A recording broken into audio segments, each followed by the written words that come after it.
നമ്മൾ പറയുന്ന സമയത്ത് അവർക്ക് എന്തായിരിക്കും ഫീൽ ചെയ്യുക? അതായത് ഇപ്പൊ ഒരു വടിയൊക്കെ എടുക്കട്ടെ, അല്ലെങ്കിൽ ഞാനത് എടുത്താലുണ്ടല്ലോ, അങ്ങനെ പറയുമ്പോ അവരുടെ ഉള്ളിൽ ഉണ്ടാവുന്ന ഒരു ഇമോഷൻ എന്തായിരിക്കും? സ്വാഭാവികമായിട്ടും മക്കൾക്ക് പേടിയുണ്ടാവും. കാരണം അടി അല്ലെങ്കിൽ ഇതുവരെ കിട്ടാത്ത എന്തോ ഒരു സംഗതി എന്നുള്ള ഒരു കൺസെപ്റ്റ്, അവരെ ചെറിയൊരു ഫിയർ ഓഫ് പെയിന്, തല കിട്ടുന്ന സമയത്തുള്ള ഒരു പെയിൻ എന്നൊക്കെ ചെറിയ രീതിയിൽ ഒരു പേടി ഉണ്ടാവും.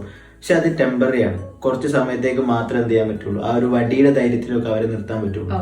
കുറച്ചു കാലം കഴിയുമ്പോൾ എന്ത് ചെയ്യും, സ്വാഭാവികമായിട്ടും അവരതിനെ അക്സെപ്റ്റ് ചെയ്യും. ഈ വടി എന്നുള്ളത് കുറഞ്ഞ സമയത്തേക്ക് മാത്രമേ അവർക്ക് എന്ത് ചെയ്യുള്ളൂ, ഒരു ഫിയർ ഉണ്ടാവുള്ളൂ. അത് കഴിഞ്ഞാൽ എന്ത് ചെയ്യും, അവർ ഓട്ടോമാറ്റിക്കലി തല്ലല്ലേ, അല്ലെങ്കിൽ ഇപ്പൊ ഒരു കൊള്ളലല്ലേ, അതൊന്നും വിഷയമല്ല, അമ്മ തല്ലിക്കോട്ടെ, അല്ലെങ്കിൽ അമ്മ തല്ലിക്കോട്ടെ, അച്ഛനല്ലേ, എത്രയായാലും ഇപ്പൊ തല്ലില്, അങ്ങനെ ഒരു ഫിയർ ഓഫ് ആ ഒരു പെയിൻ അല്ലെങ്കിൽ ഫിയർ ഓഫ് ആ ഒരു അടിയൊക്കെ എന്ത് ചെയ്യും, അവർക്ക് പോയി പോകും. പിന്നീട് നമ്മൾ ഔട്ട് ഓഫ് കൺട്രോൾ ആവും. അവർ തീരെ നമ്മളെ കൺട്രോൾ എന്ത് ചെയ്യില്ല, നിൽക്കില്ല. നമുക്ക് അവരെ മാനേജ് ചെയ്യാൻ പറ്റാത്തൊരു സിറ്റുവേഷനിലായിരിക്കും അത് പോവാന്നുള്ളതാണ്.